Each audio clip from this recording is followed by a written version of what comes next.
ఈరోజు ప్రగతి భవన్ సంబంధించి అక్కడ ప్రజలు ప్రజావాణి కోసం వచ్చిన ప్రజలు ఇస్తున్న విజ్ఞప్తులను తీసుకుంటుంటే అక్కడ ఉన్న ఇనుప కంచెలను పగలగొట్టి గడీలను బద్దలు కొట్టి ప్రజలు అక్కడికి వచ్చి ప్రజావాణి వినిపిస్తుంటే విని భరించలేని ఈ పార్టీ ఈ కుటుంబము ఈరోజు ప్రభుత్వం మీద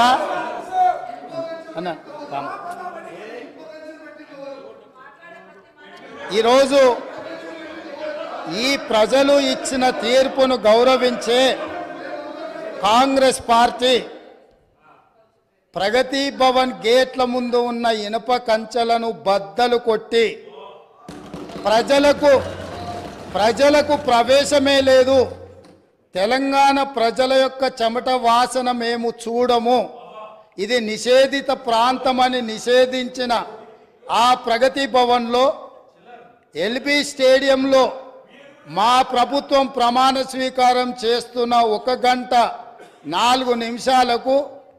ఆ గేట్లు బద్దలు కొట్టి తెలంగాణ 4 కోట్ల ప్రజలకు ప్రవేశం కల్పించింది మా పార్టీ మా ప్రభుత్వం.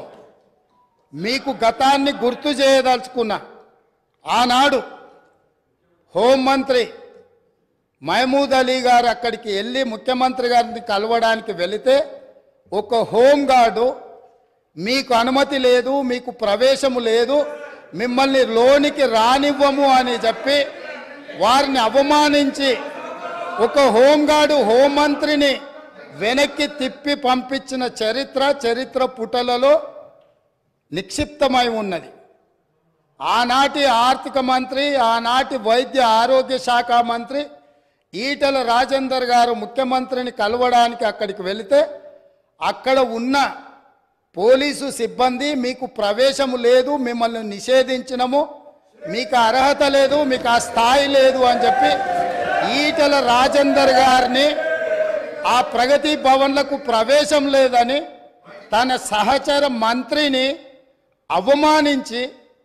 ఆ మంత్రే స్వయంగా కన్నీళ్లు పెట్టి ఈ ఆవేదనను ఈ దుఃఖాన్ని లోపల అదిమి పెట్టుకున్న విషయాన్ని 4 కోట్ల తెలంగాణ ప్రజలకు వివరించినప్పుడు తెలంగాణ సమాజమంతా దీన్ని గమనించింది. ఇదే కాదు, ప్రజా యుద్ధ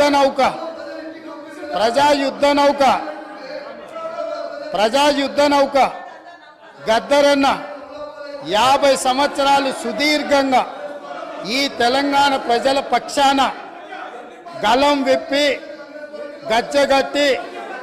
గొంగళేసుకొని తండాలలో గూడాలలో మారుమూల పల్లెల్లో ఈ దేశంలోనే 100 కోట్ల ప్రజలను ప్రభావితం చేయగలిగిన గద్దరన్న ఆనాటి ముఖ్యమంత్రి గారిని కలవడానికి ఆ ప్రగతి భవన్ గేట్ల ముందు ఎర్రటెండలో మండుతుంటే అక్కడ గంటల కొద్దీ నిలబడితే ఈ తెలంగాణ యుద్ధ నౌక ఈ తెలంగాణ పోరాటానికి తెలంగాణ ప్రజల యొక్క ఆత్మగౌరవమైన గద్దరన్నకే ప్రవేశం లేని ప్రగతి భవన్ను ఇవాళ బద్దలు కొట్టి నా 4 కోట్ల తెలంగాణ ప్రజలు ఎప్పుడు కావాలన్నా ఎక్కడికి వెళ్ళాలన్నా ఆ ప్రగతి భవన్లు గేట్లను ఇనుప కంచెల్ని బద్దలు కొట్టిన ప్రభుత్వం మా ప్రభుత్వం, ప్రజలెన్నుకున్న ప్రభుత్వం, ప్రజా ప్రభుత్వం. కాబట్టి ఆనాడు ముఖ్యమంత్రిని కలవాలంటే మంత్రులకు ప్రవేశం లేదు, ముఖ్యమంత్రిని కలవాలంటే తెలంగాణను సాధించిన తెలంగాణ ఉద్యమానికి ఊపిరులూదిన గద్దరన్నకు ప్రవేశం లేదు.